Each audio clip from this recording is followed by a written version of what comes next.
Thank you so much for agreeing to be part of our Global Conversations series. You are our second interview. Kathy Marston and DDP had a great conversation. So we really appreciate it.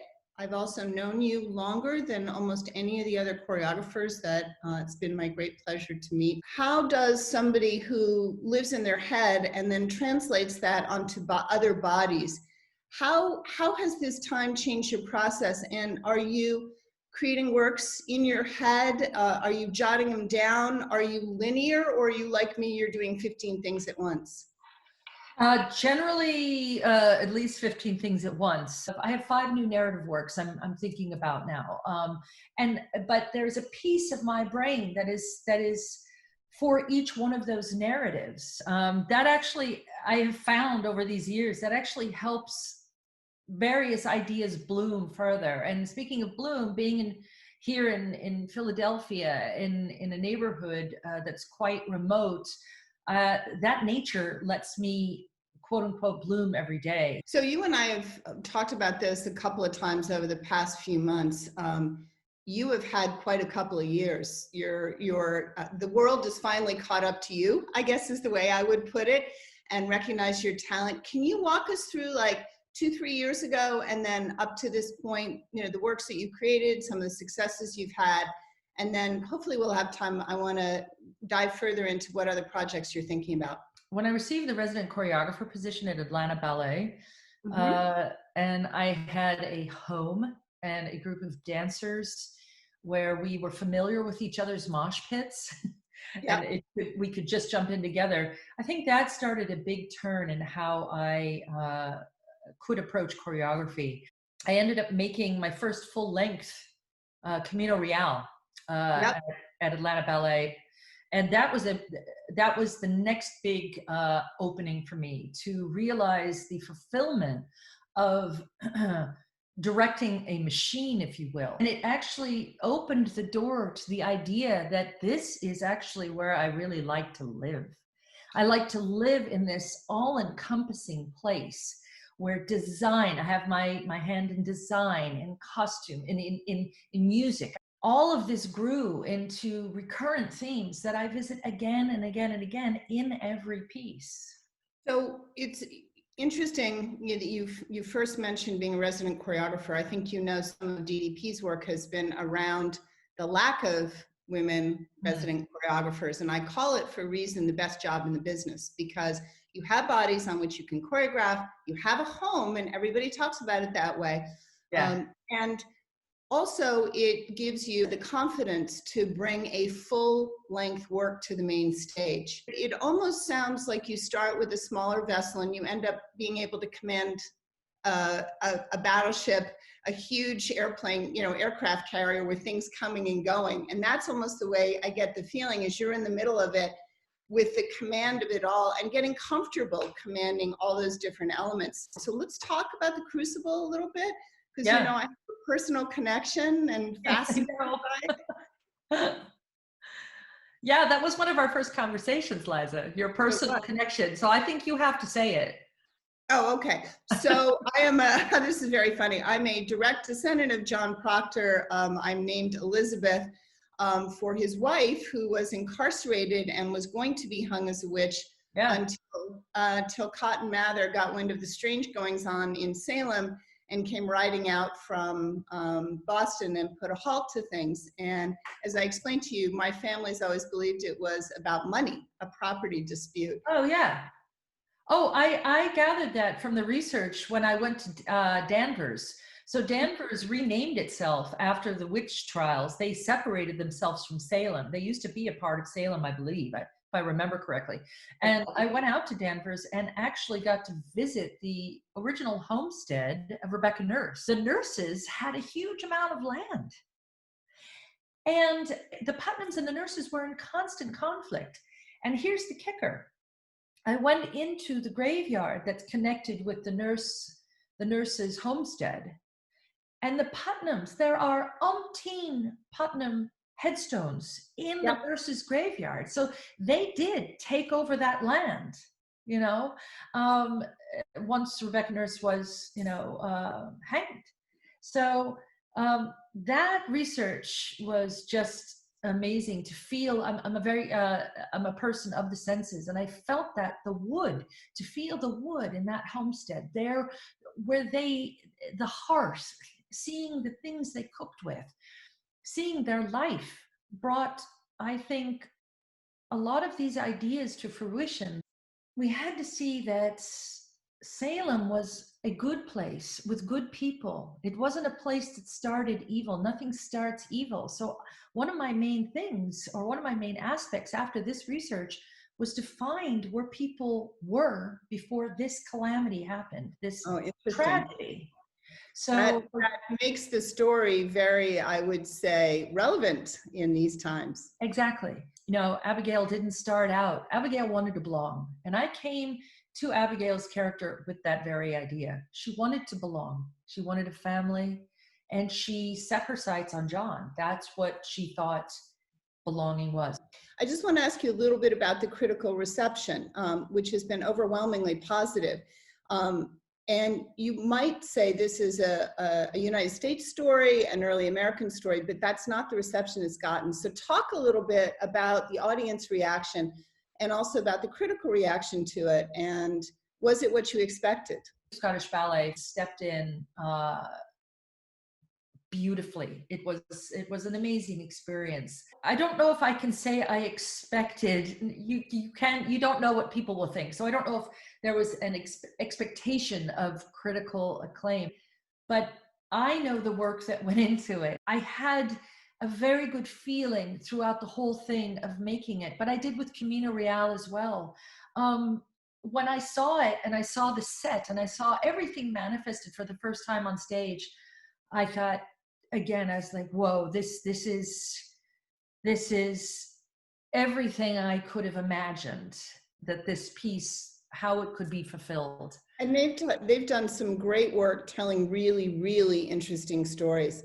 So I know the COVID pandemic has interrupted a number of your plans. For our audience, just give us a quick update what was supposed to happen, and then hopefully it will be rescheduled. So it's almost like a triumphant return. You've got a lot of things going on. Hopefully, it's a shame that the US premiere and tour to the Kennedy Center and then later opening at the Spoleto Festival for the Crucible, that's been postponed. But there's the hope that it will happen next year. Yep. All of my work was canceled until at least February next year. Some of those were some new ideas, but not yet solidified, so I can't really talk about it. What I can tell you is that one of my dream companies, I have many dreams of fulfilling these 5 new narrative ideas I have. Some are 45 minutes, full lengths. But the Dutch National stepped in and offered me a new full-length commission for 2023. Oh, fantastic. So I want to do the lightning round. Yes. And we're getting tight on time. So you ready? Yeah. Okay, cool. Favorite dance memory? There are many. I have 2. Sitting in the studio with William Forsythe when I was doing my first full length of Artifact Pas de Deux. We sat for an hour and listened to a very short phrase of music. I learned to look at music like this whole note, and that it has an MRI idea. Your favorite walk-on song? Right now it changes all the time, but songs from the Black Keys. Nice, nice. I'm right there with you. Sweet or savory? Savory. Okay. Broadway or West End? Both. Yeah, good girl. Good for you. Okay. Dream destination post-lockdown. One word. Northern Lights. I need space and scope. A drive in the West. La Bayadère or Le Corsaire? Both. Okay. Guilty pleasure. Is pleasure guilty? Romantic classical tutu or pancake tutu? I like them all. Yeah. And I like shorts. Yeah, me too. All right, choose a scene. Rubies, emeralds, or diamonds? Rubies. Okay, yes, that makes total sense to me. Adagio or Grand Allegro? Grand Allegro. Yeah, girl. Favorite city? New York, Paris, Tokyo, Bangkok, San Francisco, Amsterdam. Bar or center? Center. Okay. Beach or mountain? Beach. Interesting. I wouldn't have guessed that. Graham or Cunningham? Both. Interesting. Point shoes, ballet slippers, or barefoot? All have come into my choreography. I love point shoes, but all are there. And my second favorite memory, and I must say this, is my first day in the studio as a choreographer. And we will take that transition to your work with Boston Ballet. Yes. I'm a principal sponsor of Boston Ballet's Choreographer. Yes. And one of the things I love about it is that it starts with company members who may never have thought of themselves as choreographers. As Leah Serio said, you know, I'm not a muse anymore, I'm the creator. So very excited to see a multi-tier initiative. Let's talk about your start in Boston and the work you're doing there, which I know has been postponed, etc. Miko gave me my first start actually as a choreographer in 2005. He left me a phone message after I was giving a Forsythe Improvisation Technologies class for MIT at the Boston Ballet Studios. So he gave me my first chance, and I knew I was home that first day in the studio, and I knew this is where I needed to be. You know, dance studios hold this intentional, spiritual energy akin to worship. Yes, they do. Yep. And that's what I had been missing. How many pieces have you done for Boston Ballet? 5. So you've got some history there. Yeah, you know, Miko was very early to the idea of giving women chances on the main stage. He actually looks at the work and not the gender. And you can look at Miko's history, and he's always had female presence as far as choreographers. His executive director is a woman, and we go way back. I've known Miko since I was 18 years old. No way. Yeah. No way. Yeah, I actually got my job in Frankfurt Ballet when he went to Boston Ballet, when he went to San Francisco Ballet, which was my alma mater. We met there and connected there, and then we connected in Europe, and then all those years later, I'm in Boston Ballet Studios giving this workshop, and then he gives me my first chance at a professional commission. Absolutely. Yeah. So talk about making 2 works at the same time. Apparently Shakespeare was writing 3 or 4 of his best known plays at the same time. So talk a little bit about, and that's what we were discussing earlier, where you've got 2 or 3 ideas working their way through in your head at the same time. So talk a little bit about that. I think for me, it came down to actually creating the platform and the aspects of choreography that meant something to me. Petal actually started with the New York Choreographic Institute grant for Boston Ballet. I created a 10-minute work in progress, and I sent that to a reel around the country, and Aspen Santa Fe Ballet bought it. That's where Petal got made. Working on many pieces at the same time, Sukyo, Miko had talked to me about this musical work, Spiegel and Spiegel. And so that started swirling in my head. I knew I wanted to make a duet, and I wanted to find a narrative. So I found a Japanese fairy tale that I thought could suit this idea of Spiegel and Spiegel. So I think as far as things being worked on the same time, it is actually about creating the idea of my identity as a choreographer. So just in logistical terms, though, doing 2 works at the same time, do you have assistants working with you? Do you have, that's got to be interesting. Let's talk a little bit about choreographer.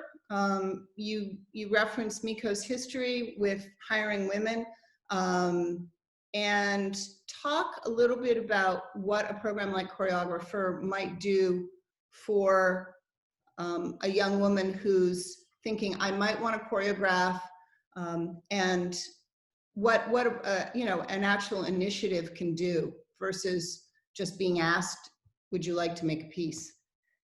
Example is everything. I noticed this years ago when young women would come to me and say, it's the first time I've seen a female choreographer on stage. The idea, it was like a lightning bolt. Example is everything. And I've worked my entire career also to make sure that if young women get to see this piece and they reach out to me, I always respond. So this choreographer is the example. I emceed, as you know, the last choreographer. And for me to see, it was 6 or 7 women, I believe, Yeah, it was. on stage creating works that I know that, you know, more than a few of these voices will go on. For example, I've known Leah since she was a kid. You know, in 2005, that's when I first met Leah, and also Lauren. And now to see them take that step into a leadership position and to create something, it is extremely fulfilling. And these initiatives are everything to our ballet world because they offer the example. The initiative is taken to say, okay, we're going to do it. As you said, we're not just going to talk about it. And we all know that equity creates not only a healthier place, but a more abundant space for art to emerge. It's just, it is what it is. I think that people in ballet are working so hard. Man, woman, doesn't matter. They're in the studio so much, they almost lose track of where they are and what's going on. And being able to step back. I think you've always had that ability, but I think a lot of other people may not have. So our final question, I guess, would be what do you, clearly you see a role for initiatives like this. Yeah. And I'd love to hear where you think DDP might go, what we have done right, and what additional, knowing that, you know, our funding is very tight, what else we might do. I think DDP, it shows that it isn't really a risk to bank on a woman. It is what you do because it's the same thing as giving a man as a chance. I agree with you. I think there's the perception. I actually had a chairman of the board of a very large ballet company say to me, but if we hire more women, what's going to happen to the quality? And I was stunned. And to your point about the risk, I think it's true, by the way, across most of the art forms, and that would include visual arts, the movies. You know, we can't write a franchise on a woman. I also think, by the way, it's who gets to decide what is excellent. Well, of course, that has everything to do with it. So what DDP can do is you put more women into the conversation to decide what is excellent. It is about the presence and the example. If our presence is there, we are a part of the conversation. That is the bottom line. That's the nexus of what every woman is asking for. It's not to take over. It's to work with. It's to be allies. It's to be present, like you said, in the determining of what is excellent. So one of the things that I'm particularly interested in is how excellent gets determined and how young men are selected and moved up the ladder. Because I see women, really experienced, strong women, who are kind of paddling along in the shallows, and men are sort of shot through. I don't know what image you want to use, you know, glass escalator or whatever, but they will hop very quickly up to a very big, you know, prestigious position. And women have to literally, you know, rock climb their way up 15 years to get to the same position. I haven't figured out yet what to do about that, but I think that would be an interesting ongoing discussion, right? I think part of it is actually, I think women have to rock climb and use their elbows because of the lack of space. For example, I read an article about business recently. It was a part of a talk I gave actually at that women's conference that we were both at in October. And part of it is if there are 10 seats at the table, in prior times, there was 1 seat for a woman. So that's my point, actually. That's a beautiful example. If there are 10 seats at the table, 5 for women, 5 for men. Not, oh, we'll give them 4, we'll give them 3, 5 and 5. Because that's the way that the rock climbing and the bloody nails and the elbows out of us actually fighting each other, women going after each other, you know, it's because of the scarcity. Yep. So using it. So your platform is a way to whittle away and then finally stop the whittling, but actually create a space that is equitable, that is not based on scarcity.